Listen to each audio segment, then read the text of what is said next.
How to fix login with Facebook or Google not working on Badoo app. Hey everybody, welcome to our channel. In this video, we're going to be learning if the login with Facebook or Google option is not working for us on the Badoo app. So without any further ado and without any delay, let's get started with today's video.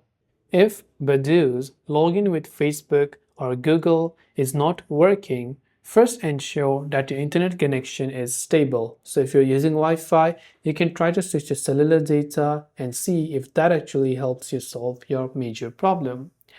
If that doesn't help, you can try to clear the app's cache files and data.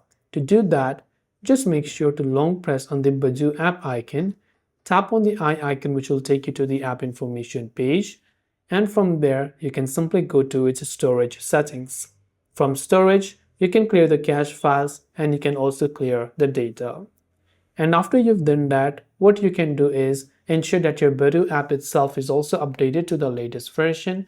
And after you've done that, you have to make sure to also check your account details, because if your account details are incorrect, you might not be able to log in with Facebook or Google or other options. So you can try continuing with your phone if you had linked your phone number, or an independent email account if you had linked using those. So hopefully one of these may have helped you solve the problem. If you have any questions, do feel free to leave them down below.